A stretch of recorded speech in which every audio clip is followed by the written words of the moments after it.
when I was watching his film again and really going in, I just found myself liking his game more and more, and just wanting all the minutes for Kentucky to have him on the floor. And you mentioned the left-hand blocks. I mean, that was like, That's my favorite part. It's so valuable because, especially when you're guarding out on the perimeter, like he's not going to have to, he switches stance. Like you could do based on scheme. Like if you're trying to like ice stuff, and you're on that side of the floor, he can naturally contest jump shots too. It's not just the shot blocking, it's the changing shots, the contests, and his movement is so fluid, and so the shot blocking, but I also love how his potential as a guy who could switch and guard wings out on the perimeter and stay with them, kind of like you mentioned a guy like Jonathan Isaac a little bit. Like I think that's so valuable in this NBA, and I really, really liked how he was able to guard on the perimeter. Yeah, he's super, super quick off his feet, and he's super. He's just instinctive. He just has an instinctiveness to him. He doesn't seem like an. I don't know. You see some guys that obviously they look bogged down. He just seems.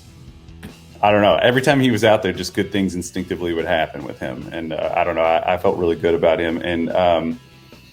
Damian Collins is a guy next year who is similar in terms of like the springiness off the floor. I don't know if you guys have seen him. He is just a total aberration as an athlete, like crazy Mr. Fantastic arms.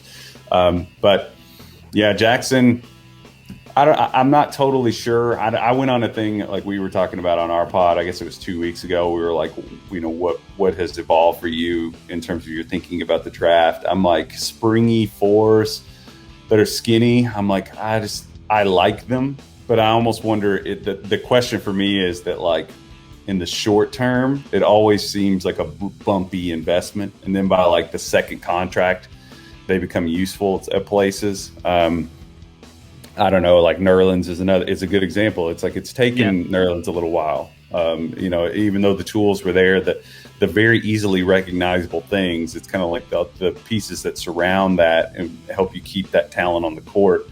What are those going to be for him? We know he's going to be a lob threat. I don't see him picking and popping consistently or, frequently anytime soon. Mm-hmm. I don't see him spotting up. I could see it could be a situation where you could play him with a more skilled five. Is there any team in the top 10 to 15 that has like a super skilled five that can come out? Like the Mavs. I don't know. They're probably not going to have the chance to. I'm just trying to think of like somebody that can space or create.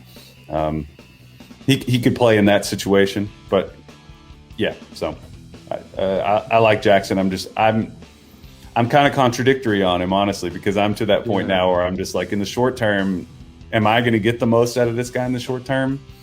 Maybe not. So it's been an evolution in the way I've thought about it. I think it's really interesting that you bring up Nerlens, just because if we look at his arc and his career, even now with the Knicks, like he was, before Mitch went down, he was our backup center. And even now, like I think he's done a really, really good job, but like he's so skinny and he's so injury prone. This guy's always getting hurt. And it feels like we're always like worried about his health. And so just going back to your point about these like skinny fours, skinny fives, I think there is a big risk factor here.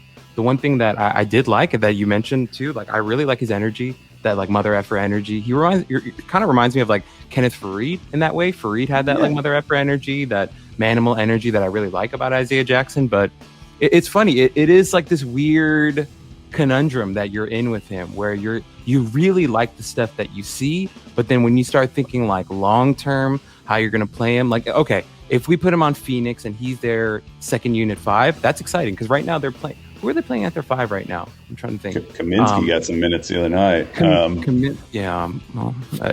Frank the Tank. It gets bad fast against the Lakers specifically. Right. It's just like, oh my God. He seriously looked like a JV, like a freshman kid trying to score on the varsity. That's just how big the Lakers are. But yeah, that's an interesting example, because that was the kind of player that I pegged before the season last year. They ended up taking Jalen, but I ended up thinking, I was like, that's the type of player that could really. I wanted them to go after Nerlens. Actually, that was a guy I wanted Phoenix to go after, because I thought that he would work. Still do, but yeah.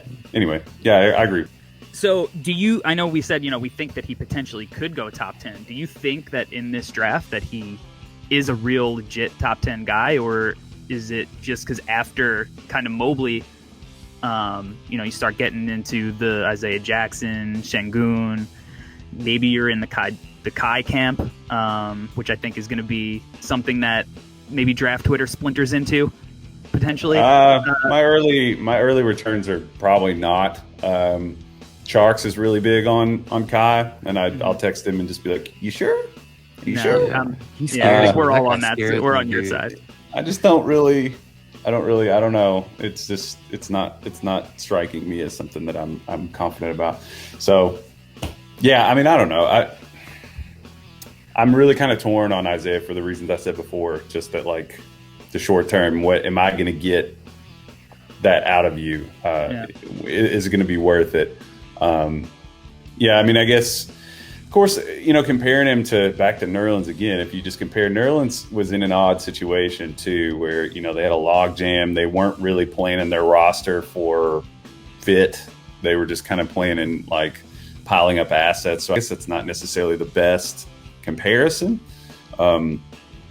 It might take a little bit with Isaiah, it might. He could end up being like a top 50 player, top 60 player if he fully materializes, like 6-7 years from now. I could see him being in a rotation. But if the shooting doesn't come around, I don't know. What do you guys think about that? If we have an Isaiah Jackson 5 years from now who really hasn't shown much progression as a shooter, hasn't really shown much as a short role creator, what kind of player is that? That's not a starter. I mean, I think that's probably a rotation guy at best.